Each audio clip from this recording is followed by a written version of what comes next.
તમારા જોડે કેટલી મગજમારી કરવાની? રોજે મગજમારી કરી કરીને તો હું કંટાળી ગઈ છું, પણ મને નથી લાગતું કે તમારા સહેજે સુધારો આવે. હવે મેં નક્કી કરી લીધું છે કે હું તમારા જોડે કલાક પણ નહીં રહું. હું જાઉં છું મારા ઘરે. અરે પણ ઊભી તો રે હવે. મને ખબર જ હતી તમે મને નહીં જવા દો મારા ઘરે. તારી માટે ટેક્સી બુક કરાવું છું. હમણાં રિક્ષા નહીં મળે ને તો પાછી આવીશ ઘરે. કિંજલ સાંભળ ને, હા બોલો. એનામાં ઠંડુ પાણી તો મિક્સ કરી દેતી, ગરમ થઈ ગયું છે. લાવો. હવે હું ફાયદો? તને કીધું હતું ને આ ટી શર્ટ ને ઇસ્ત્રી કરી દેજે. લાવો અત્યારે જ કરી દઉં. રેવા દે, આમ જ પહેરી લઈશ. હવે શું ફાયદો? યાર તને કીધું હતું ને સાંજે મારા માટે નાસ્તો બનાવીને રાખ. ઉભા રહો, હમણાં જ બનાવી દઉં. હવે શું ફાયદો? શું થયું? કોણ હતું? તમારા ફ્રેન્ડ બોલાવા આવ્યા હતા. મને એમ કે તમે સુતા છો તો મેં ના પાડી દીધી. અરે ક્યાં જાવ છો?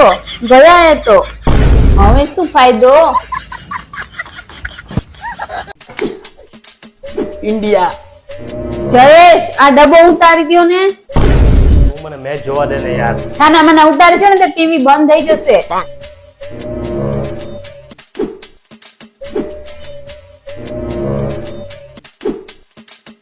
કમ ઓન ઇન્ડિયા. આલ્યો લિસ્ટ અને સામાન લઈ આવો.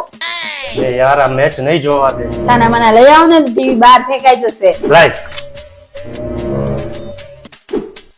હવે છે ને તું શાંતિ રાખી મને મેચ જોવા દેજે.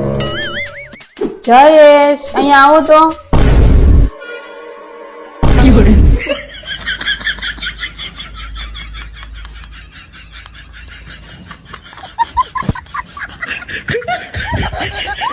દોસ્તો મેં લગ્ન પહેલા સપનું જોયું હતું કે મારા લગ્ન થઈ જશે તો મારી વાઈફ મારા માટે ચા બનાવીને લઈને આવશે, પણ એ વસ્તુ હું ભૂલી જ ગયો કે મારી વાઈફે પણ એ જ સપનું જોયું હતું.